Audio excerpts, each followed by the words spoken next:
The body was discovered at dawn, face down in a bowl of soup that had turned black overnight.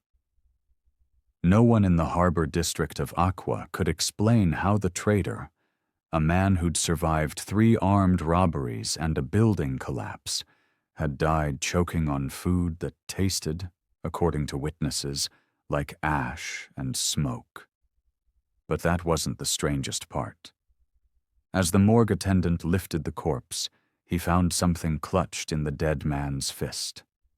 A wooden spoon, charred at the edges, with tribal marks carved into the handle. Marks that matched those of a woman who had burned to death 2 months earlier, 200 miles away in a town called Obodo. A woman whose cooking stall had been destroyed. A woman who, by all accounts, should have been nothing but dust and memory. Yet here was her spoon. And 3 more bodies would be found before the week ended, each one gripping the same impossible object, each one with the taste of smoke still on their tongues. The dead woman was cooking again, and this time her meals came with a price. 2 months earlier, Mama Zena had been the heart of Obodo's central market. Her cooking stall sat beneath a baobab tree so old that grandmothers claimed it had witnessed the town's founding. The stall itself was nothing impressive. Rough wooden planks, a clay stove, 3 dented pots, and a collection of mismatched bowls. But what came out of those pots had made grown men weep and brought comfort to souls that medicine couldn't reach. "Mama, please, just a small bowl," a young university student named Kachi begged one morning, his pockets empty, his stomach growling. "I have an exam today and I haven't eaten since yesterday." Zena didn't look up from stirring her groundnut stew. Her hands moved in circles, steady and sure, the wooden spoon worn smooth from decades of use. "Sit down, child. When has Mama ever let anyone go hungry?" She ladled out a generous portion, the aroma of peppers and palm oil rising with the steam. Kachi ate with the desperation of youth and poverty, and when he finished, tears streaked his face. "Why are you crying?" Zena asked, her voice gentle. "It tastes exactly like my grandmother's cooking," Kachi whispered. "She died 3 years ago. I'd forgotten what it felt like to be home." Zena smiled, the tribal marks on her cheeks deepening with the expression. "Food is memory, my child. It's love that refuses to be forgotten. Now go, pass that exam." This was Zena's gift. People didn't just eat her food. They experienced healing, remembrance, hope. Market women breaking their fast before dawn, laborers gathering strength for another day of breaking stones, barren women who swore her pepper soup had finally blessed them with children.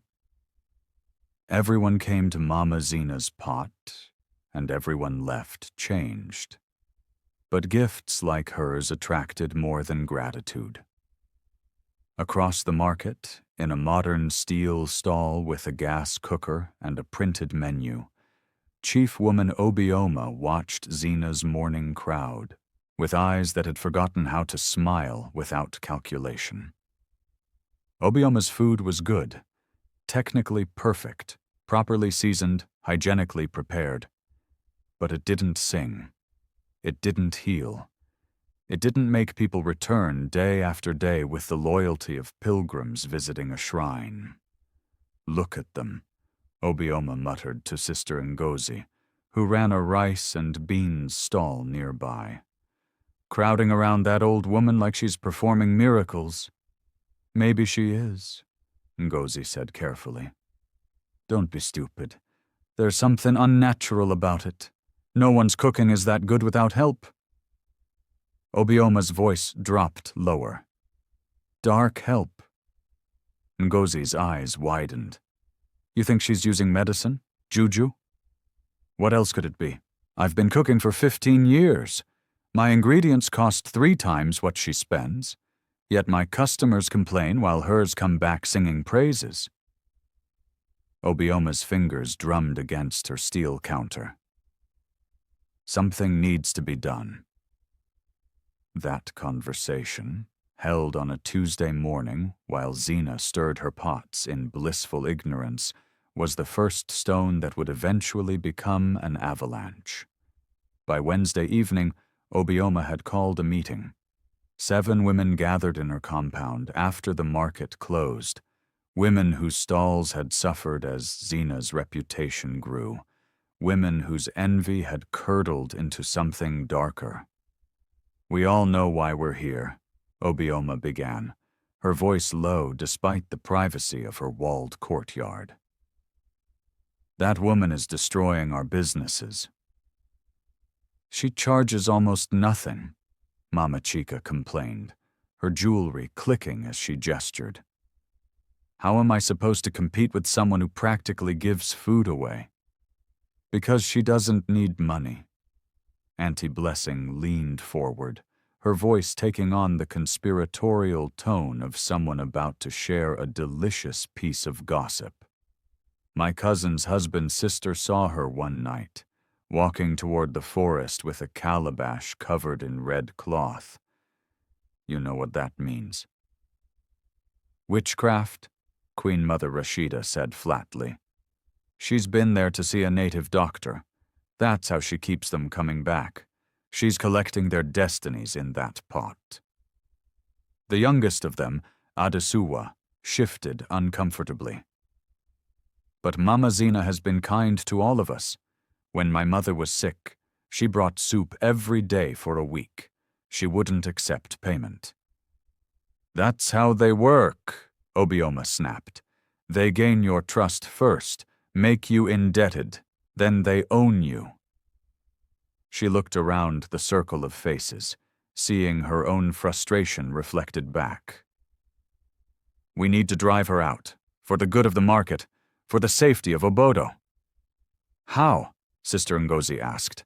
Obioma's smile was sharp enough to cut. "We make people afraid.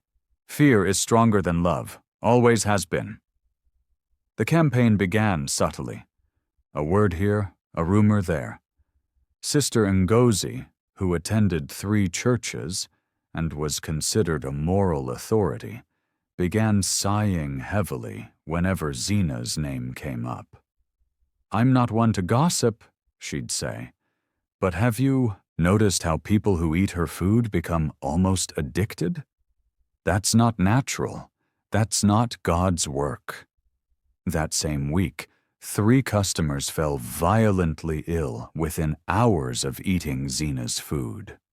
They collapsed in the market, vomiting and convulsing, their families screaming accusations while Zena stood frozen beside her pot, her face stricken with horror and confusion. "She's poisoning us," someone shouted from the gathering crowd. "I told you she was using dark medicine," another voice added. "My husband is dying because of her cooking," a woman wailed, though her husband had recovered by evening, mysteriously cured as quickly as he'd fallen ill. Zena tried to speak, to defend herself, but her voice was drowned by the mob's fury. She looked into faces she'd fed for years, searching for recognition, for mercy, for any sign of the gratitude she'd once seen there. She found only fear and anger. Then the crowd parted, and an old woman appeared.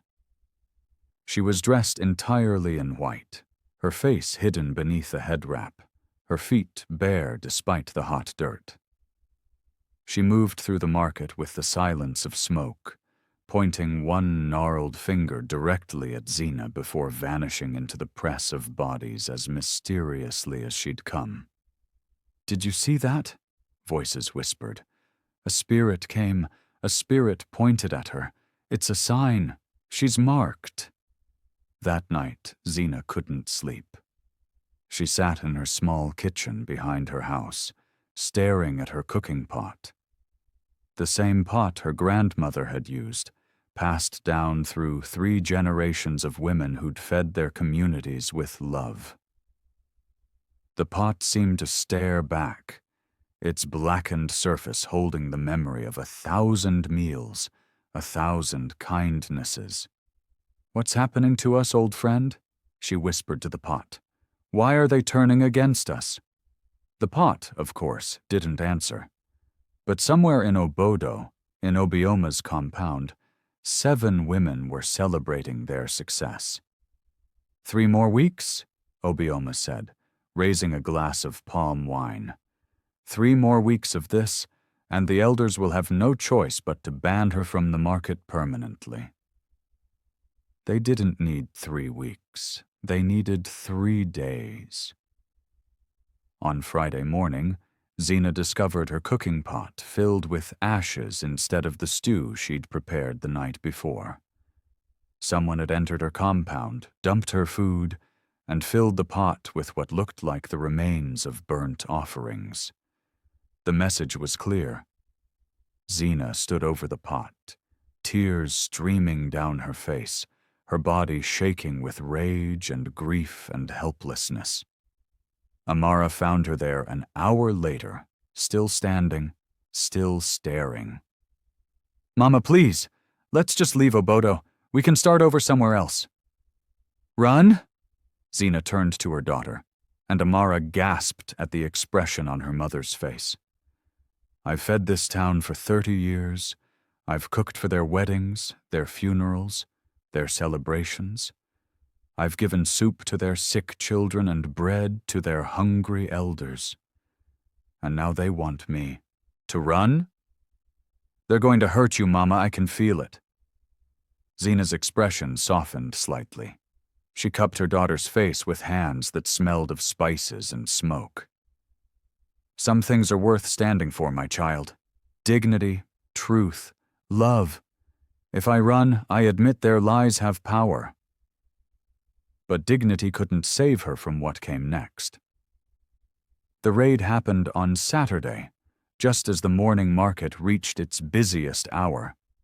3 men appeared, wearing official-looking vests that said, "Health Inspection," in bold letters. They were not health inspectors. They were thugs Obioma had hired from 2 towns over, men with no connection to Obodo, men who'd do what they were paid to do, without question. "Mama Zena?" the largest one demanded, his voice carrying across the market. "Yes?" Zena stood from where she'd been arranging her bowls. "We've received multiple reports of food contamination. We're here to inspect your stall." "Inspect? But I keep everything clean. I follow all the—" "Step aside, ma'am. This is official business." The men moved with practiced efficiency, overturning her water drums, scattering her firewood, dumping her carefully prepared ingredients into the dirt. The crowd gathered, watching in silence, and Zena saw satisfaction on some faces, guilt on others, but intervention on none. "What are you looking for?" she asked, her voice steady despite her racing heart. "Contraband. Illegal substances." The man pulled out a small cloth bundle from beneath his vest. Zena could see the movement clearly, could see him plant it among her things, and then held it up triumphantly. "Like this." The bundle contained herbs, bones, and a piece of red cloth. Classic ingredients for what everyone would recognize as juju, as dark medicine. "That's not mine," Zena's voice cracked. "I've never seen that before. He just put it there. You all saw him." But no one spoke. No one moved. The market that had once hummed with her customers' laughter now stood silent as a graveyard. The market elders were summoned. They arrived within minutes, as if they'd been waiting nearby, which, Zena realized with sinking horror, they probably had. This was planned. All of it. Elder Okonkwo looked at the planted evidence, looked at Zena's face, and shook his head. "Mama Zena, these are serious accusations." "They're lies. Elder, you know me. You've known me since I was a girl helping my mother at this very spot. Have I ever given you reason to doubt my character?" "The evidence speaks for itself," Elder Okonkwo said, but he wouldn't meet her eyes. "For the safety of Obodo, for the health of our community, you are hereby banned from operating in this market." "Banned?" The word felt like a physical blow. "You're banning me? Without trial? Without proof?" "The proof is right there," one of the fake inspectors said, pointing at the planted bundle. "This is wrong," Zena said, her voice rising. "This is evil. You all know this is evil. You're letting them do this because you're afraid, because you're cowards." "Remove her things," Elder Okonkwo ordered, and several young men moved forward. They dismantled her stall with brutal efficiency. Her planks of wood carried away, her clay stove smashed, her bowls scattered. And then, in a final act of humiliation, they picked up her cooking pot, her grandmother's pot, her sacred pot, and threw it into the open gutter that ran along the market's edge. The pot hit the dirty water with a splash that sounded, to Zena's ears, like a scream. She ran to it, falling to her knees in the muck, pulling the pot from the filth with trembling hands. The pot was heavy, so heavy, and as she clutched it to her chest, the tribal marks on her face were streaked with tears and gutter water. "Look at her," someone in the crowd muttered. "She's crying over a pot, probably because the juju inside it is destroyed." Zena looked up at the faces surrounding her. She looked at Elder Okonkwo, who'd eaten her food at his daughter's wedding. At Sister Ngozi, who'd claimed Zena's soup cured her arthritis. At the mothers whose children she'd fed for free during the hard months. At Kachi, the student, who stood at the edge of the crowd with his head bowed in shame. "You will remember this day," Zena said quietly, but her voice carried in the sudden silence. "Every one of you will remember the day you stood silent while evil was done, and you will taste the consequence of your silence." She stood, cradling her pot, and walked away from the market for the last time. No one tried to stop her. No one spoke.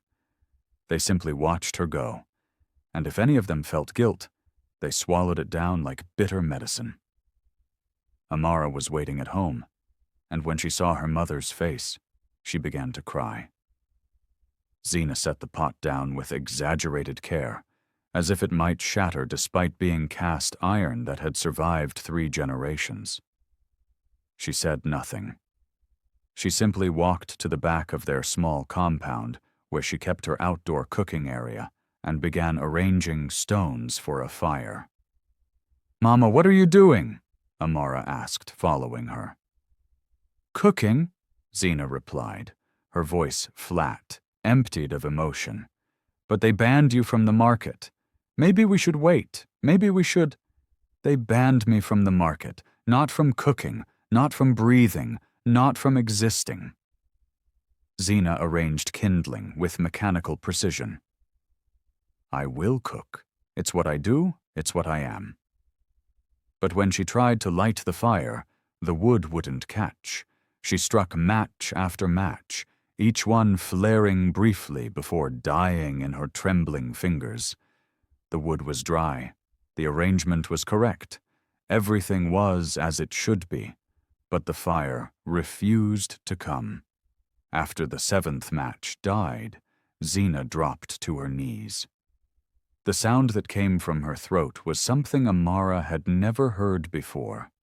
A keening wail that seemed to come from somewhere deeper than lungs, older than words. It was the sound of something breaking that could never be repaired. Amara held her mother while she sobbed. And they stayed like that as the sun climbed higher, as the market in the distance hummed with life that no longer included them, as the world continued spinning without care for their pain. Only one person came to visit that day. Kofi, the young firewood seller who'd supplied Zena's stall for years, appeared at sunset with a bundle of the finest kindling he had. "Mama Zena," he said softly, setting the wood by her door, "I know what they did. I know it was wrong. I'm sorry I didn't speak up. I'm a coward." Zena looked at him with eyes that had aged decades in a single day. "You're young, Kofi. The young can be forgiven for choosing survival over courage. But you'll carry this silence for the rest of your life. Make sure it teaches you something." Kofi left quickly, unable to bear the weight of her gaze. That night, Adesua appeared at Zena's door, carrying a bag of rice and wearing an expression of desperate guilt. "Mama Zena, I need to apologize. We were wrong. I was wrong. I let them convince me that you were—" She stopped, unable to finish the sentence. "That I was a witch?" Zena finished for her. "That I was poisoning people? That I deserved to be destroyed?" "Yes, all of it. I'm so sorry. Please, take this rice. It's not much, but—" "I forgive you, child," Zena said, and Adesua's face flooded with relief until Zena continued. "But forgiveness doesn't erase what was done. It doesn't undo the poison you helped spread. You'll carry this too. All of you will. The smoke remembers, even when people try to forget." Adesua left the rice and fled, and Zena watched her go with something like pity in her eyes. "Mama, why did you forgive her?" Amara asked.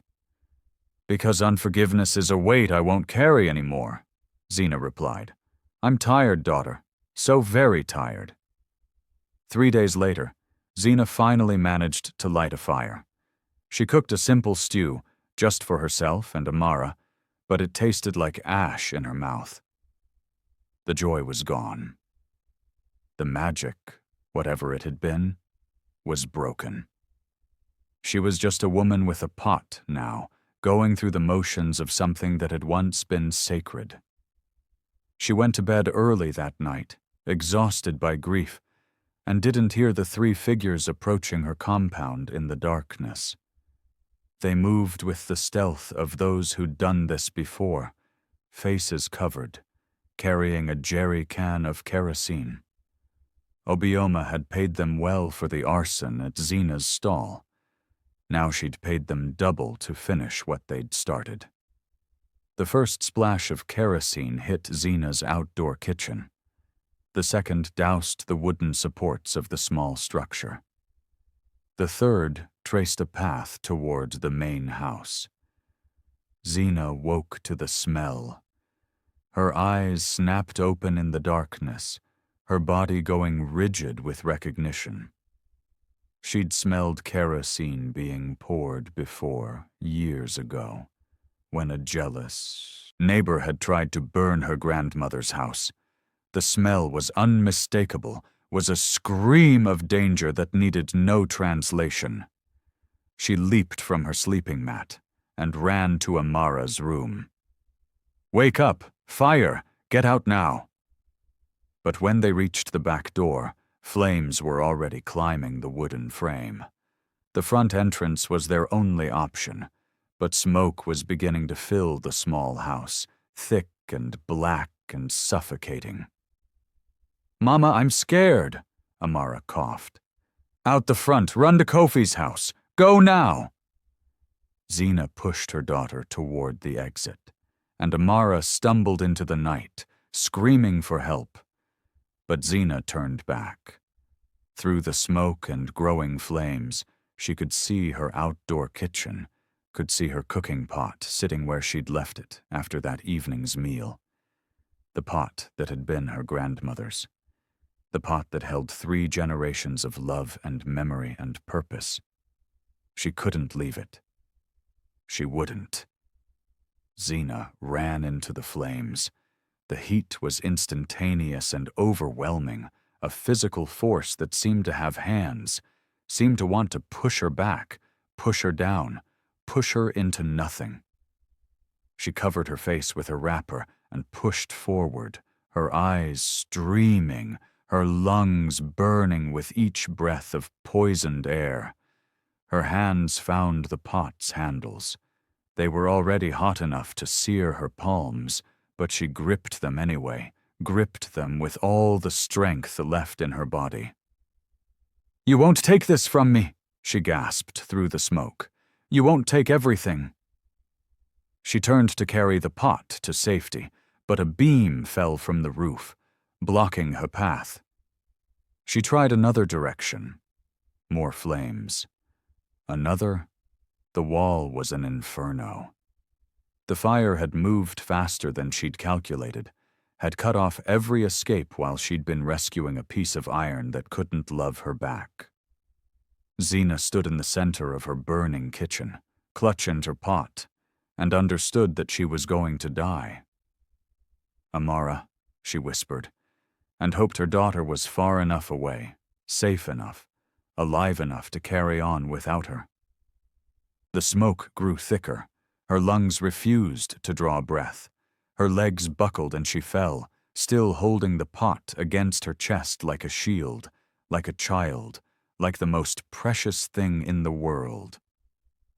As consciousness began to fade, as the heat became almost unbearable, Zena's lips moved one final time. The words came out as barely a whisper, but they carried the weight of 30 years of love betrayed, of kindness repaid with cruelty, of a life burned away by nothing more than jealousy and fear. "You will eat what you have cooked. You will taste ash and know my name. The pot remembers. The pot always remembers." The flames took her then, and by the time neighbors arrived with water buckets, there was nothing left to save.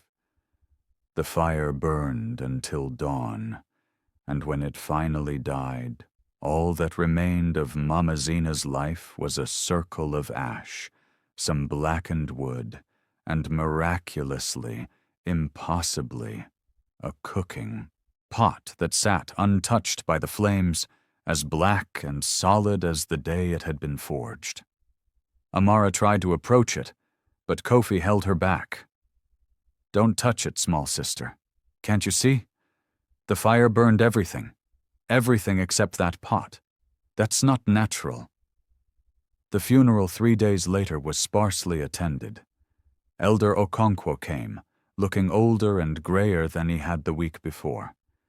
Sister Ngozi came, clutching her Bible like a weapon against guilt.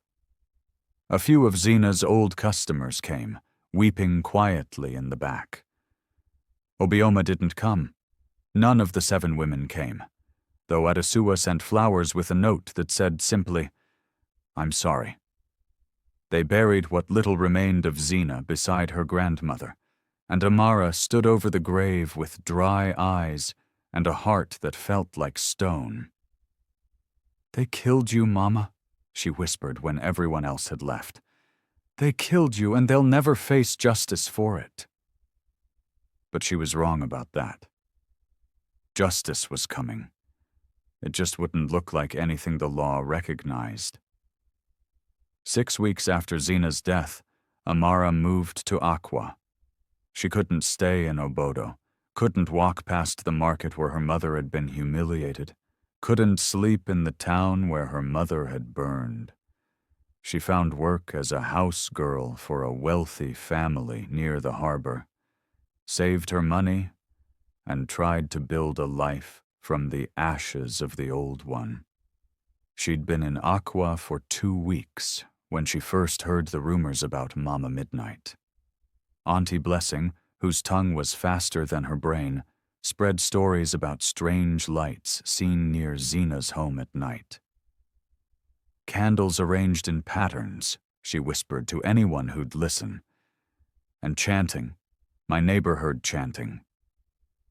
Mama Chica, who managed the Market Women's Cooperative, quietly removed Zena's name from the roster of vendors eligible for government support programs. "Administrative error," she explained when questioned. "These things happen."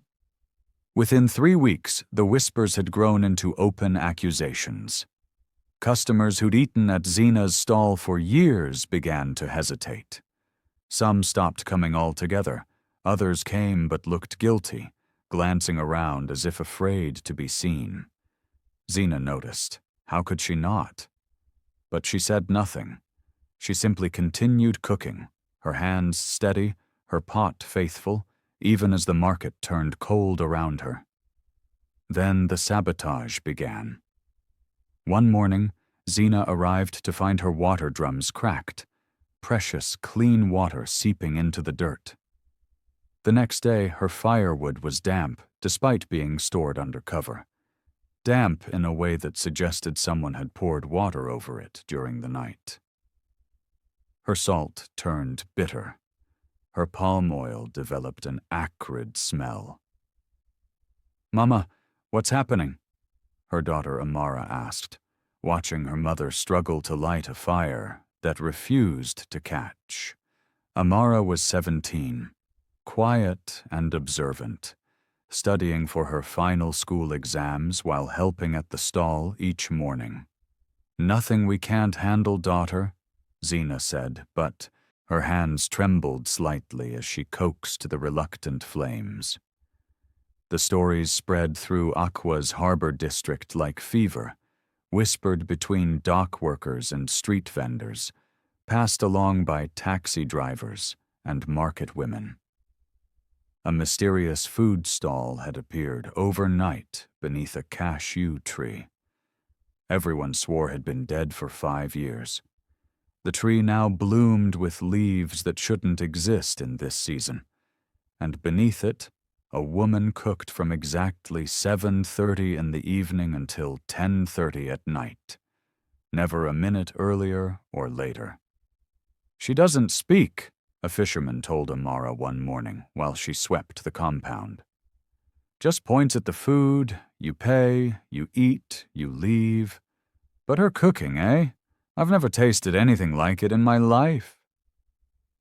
Amara's hands stilled on the broom. "What does she look like, this woman?"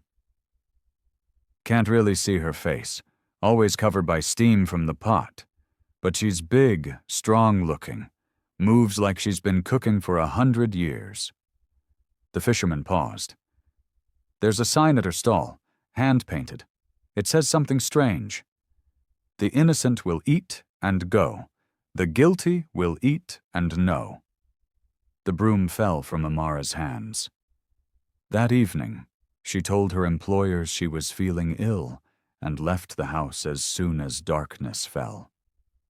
She walked through the harbor district, following the smell of cooking, following an instinct she didn't fully understand, following something that pulled at her chest like a rope tied to her heart. She found the stall exactly where the rumors had placed it. The cashew tree rose against the night sky, impossibly alive, its leaves whispering in a breeze that didn't touch anything else. Beneath it, lit by 2 kerosene lanterns, was a simple cooking station, a clay stove, a wooden table, and a large black pot that Amara recognized instantly. Her legs nearly gave out. That pot, her grandmother's pot, the one from the fire, the one that should have been buried with her mother or locked away as evidence or sitting in some police station. But here it was, in Akwa, 200 miles from Obodo, being used by a woman whose back was turned, whose head was wrapped in cloth, whose hands moved in circles that Amara had watched every morning of her life. "Mama?" The word escaped before Amara could stop it. The woman's hands stilled. For a long moment, neither of them moved. Then slowly, carefully, the woman turned. Amara gasped. The face was her mother's. Same strong jawline, same full lips, same proud bearing. But the tribal marks were gone. The scars that had defined Zena's face since her coming-of-age ceremony had vanished, leaving smooth skin behind. The eyes were different, too. Darker, colder, eyes that had seen death and returned carrying its secrets. "You shouldn't be here, daughter," the woman said. And it was her mother's voice, but stripped of warmth, emptied of everything except a terrible purpose. "What happened to you? How are you alive? The fire, I saw the fire. Mama, I saw—" "What you saw was death. What stands before you now is something else." The woman who was and wasn't Zena ladled soup into a bowl. "Eat, daughter. This one is made with love. For you, there is still love." Amara took the bowl with shaken hands. The smell alone brought tears to her eyes. It smelled like home, like childhood, like every good morning she'd ever known. She ate, and the taste flooded her with memory. Her mother teaching her to stir properly, her mother singing while she cooked, her mother's hands guiding hers as they learned to season by instinct rather than measurement. "It tastes like you never left," Amara whispered through tears. "I never did leave. I'm in every pot of food cooked with hate, every meal prepared with poison in the heart. I'm in the smoke that rises from guilty fires. I'm everywhere they tried to erase me." The woman touched Amara's face with fingers that felt too cold, too smooth. "But for you, I'm still Mama. For you, I can still be gentle. What are you doing here? Why are you cooking in Akwa?" "Because they come here. The guilty ones. They travel, they visit relatives, they run errands, they live their lives thinking they escaped consequence. But they all eat eventually. And when they eat from my pot, they taste what they created. They taste ash and smoke and burning. They taste truth. Mama, people are dying. I've heard the stories. 3 people dead in 2 weeks, all after eating at this stall." "Not people, murderers. The man who poured the kerosene. The woman who planted false evidence. The ones who spread lies like disease." Zena's eyes were hard as stones. "They are eating their own evil, daughter.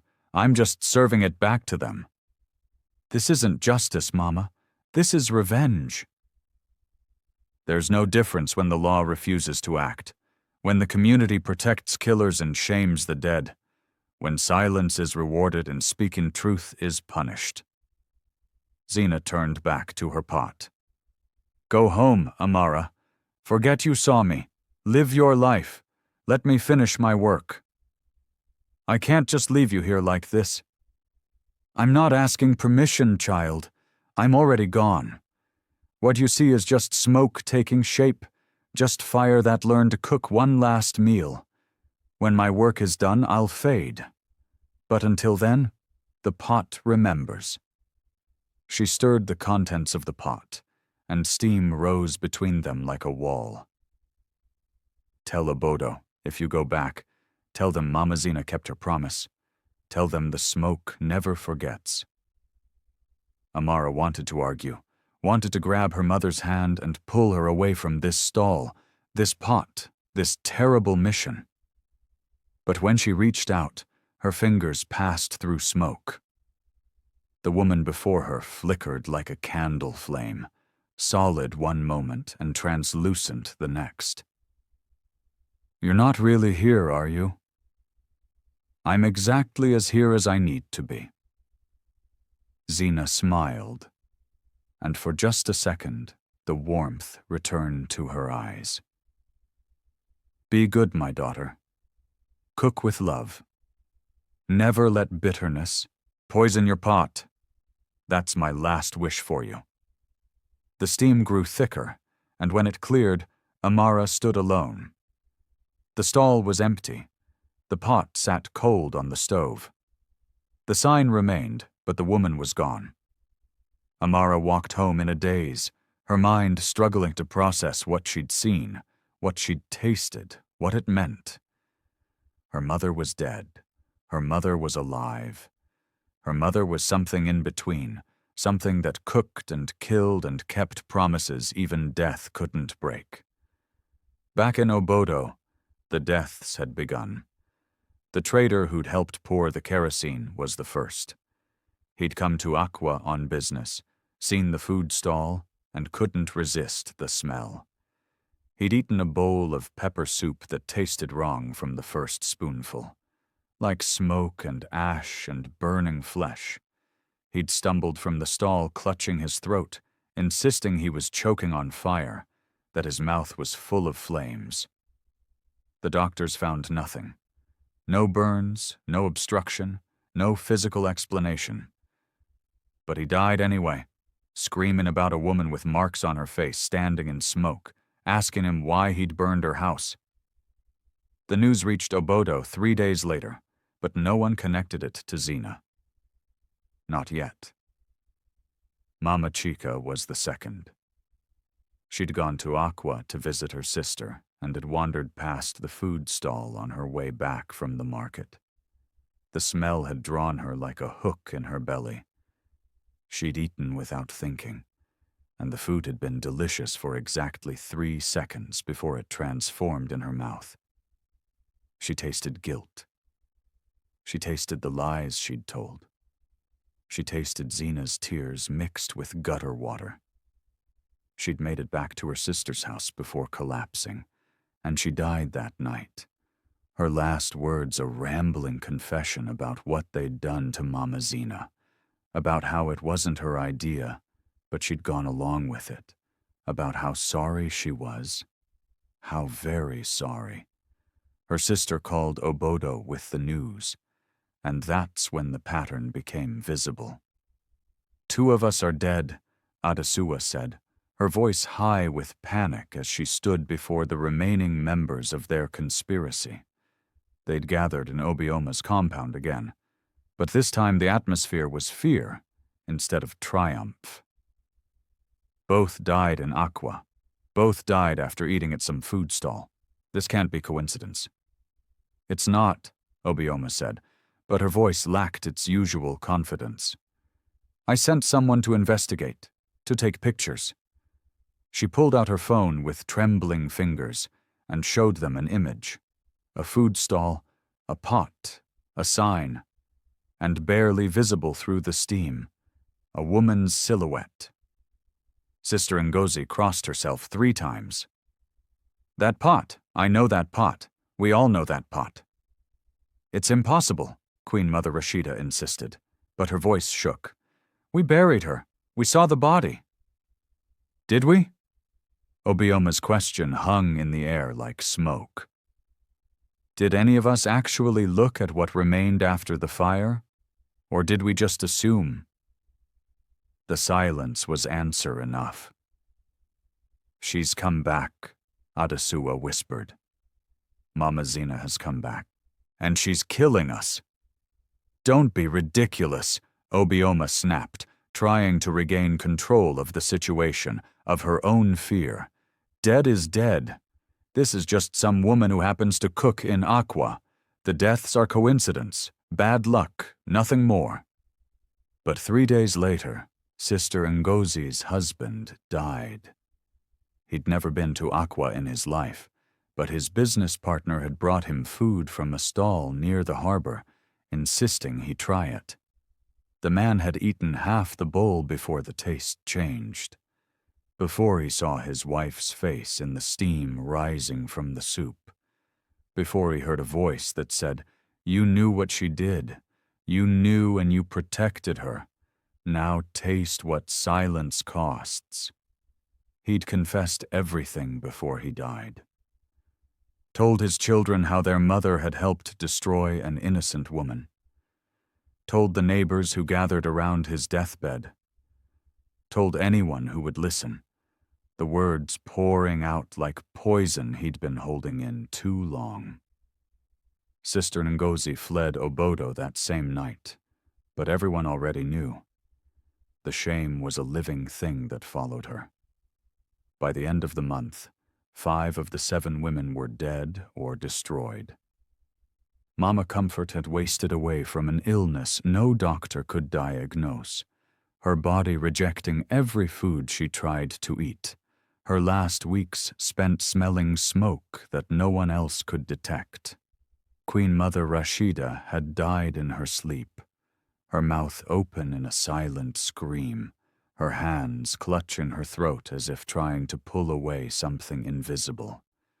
Only Obioma and Auntie Blessing remained, and they knew they were living on borrowed time. "We have to fix this," Blessing said, her voice ragged from crying. "We have to apologize, make amends somehow." "To who? A ghost? A story?" Obioma's bravado had crumbled completely. She looked like she'd aged 20 years in 20 days. "How do you apologize to the dead?" "We go to her daughter. We confess. We beg forgiveness." But when they went to Zena's old compound, they found it empty. Amara had gone, vanished into whatever life she'd built away from the town that had murdered her mother.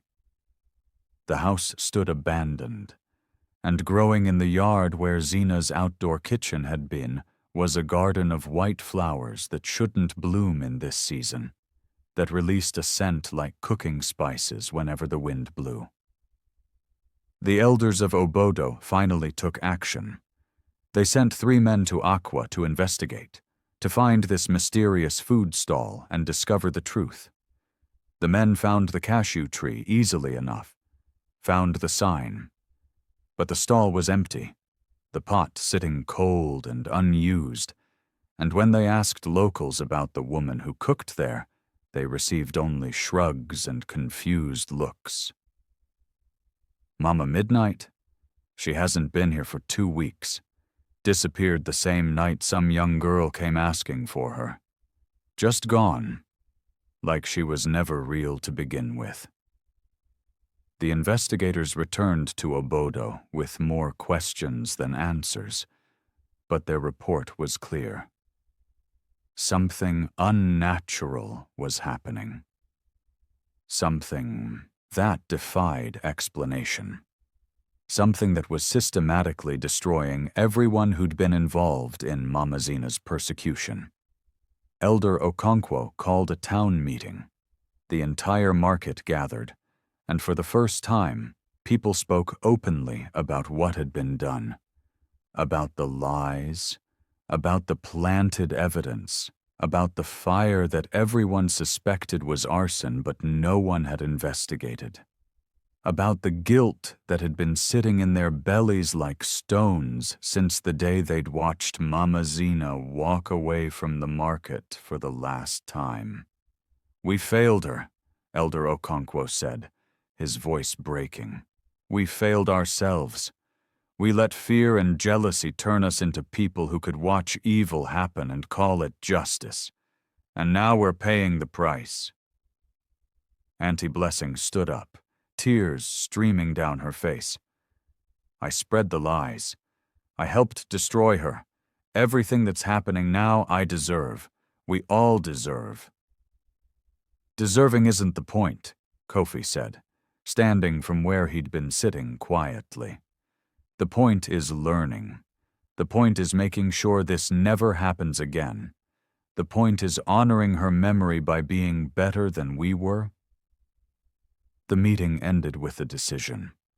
They would create a memorial where Zena's stall had stood. They would tell her story truthfully, including the shameful parts, including their own guilt. They would teach their children what happens when a community chooses silence over justice, fear over love. But for Obioma, it was too late for redemption. She died that night in her sleep. No violence, no drama. She simply didn't wake up. The doctor said it was heart failure, but her housegirl swore she'd heard Obioma talking to someone in the hours before dawn, heard her begging for forgiveness, heard her promising to make things right. When they found her body, her eyes were open, fixed on something no one else could see, and in her hand was a wooden spoon, charred at the edges that no one could explain. Auntie Blessin was the last one living, and the weight of being the sole survivor broke something in her. She stopped eating, stopped sleeping. Spent her days sitting in the market staring at the spot where Zena's stall had been, whispering apologies to the air. 6 months after Zena's death, Amara returned to Obodo. She'd heard about the deaths, about the memorial, about how the town had finally acknowledged its sin. She came to the market at dawn, when it was empty and quiet, and stood before the memorial stone they'd erected. Here cooked Mama Zena, who fed with love and was answered with hate. May we never forget what silence costs. Beside the stone sat her grandmother's pot, placed there by Elder Okonkwo as a permanent reminder.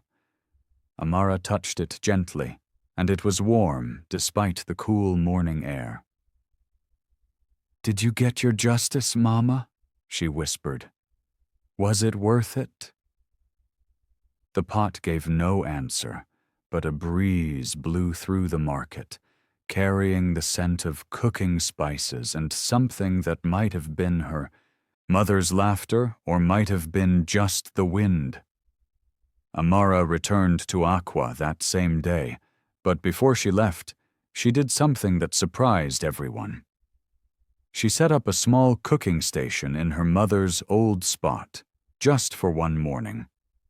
She cooked her mother's recipes, served them free to anyone who came, and as people ate, she told them stories about Mama Zena. Not about the death or the revenge, but about the love, about the healing, about what her mother had been before fear destroyed her. "Food is memory," Amara told them, using her mother's words. "It's love that refuses to be forgotten.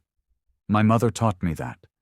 And she taught me something else too, that what we put into our cooking matters. Hate breeds hate, love breeds love. We choose what we feed to the world." The market listened. The market remembered. And slowly, carefully, Obodo began to heal. Years later, people still speak of Mama Zena, not as a ghost story or a warning, though she is both those things, but as a reminder that every meal carries intention, that every act of kindness matters, that every betrayal has weight. The memorial stands in the market center, and on certain mornings, people swear they can smell cooking coming from the empty space beside it, can see steam rising where no fire burns. The pot remains, untouched and untouchable, a vessel that holds more than food. It holds memory. It holds justice. It holds the truth that some spirits refuse to rest until the world acknowledges what it has done. And in Akwa, beneath a cashew tree that blooms out of season, locals still sometimes see a woman cooking in the night. She appears for a few hours, serves a few customers, then vanishes before anyone can get too close. Those who eat her food and live to speak of it say it tastes like home, like forgiveness, like a second chance they didn't deserve but received anyway. But those who eat with guilt in their hearts, they're never seen again. The story of Mama Zena became folklore, passed down as a warning and a promise. Cook with love, speak against injustice, and never forget that silence has a price. The pot remembers, the smoke remembers, and somewhere between death and memory, justice finds a way. If this story moved you, reminded you of something important, or made you think about the power of our choices, do me a favor. Hit that subscribe button so you never miss stories that matter. Drop a comment below telling me about a time you witnessed injustice or stood up for what was right. And smash that like button if you believe that even in our darkest moments, there's still room for redemption. These stories only reach people when you help share them. So let's keep this conversation going. Until next time, remember, what you put into the world Whether it's a meal, a word, or a choice, always comes back to you. Always.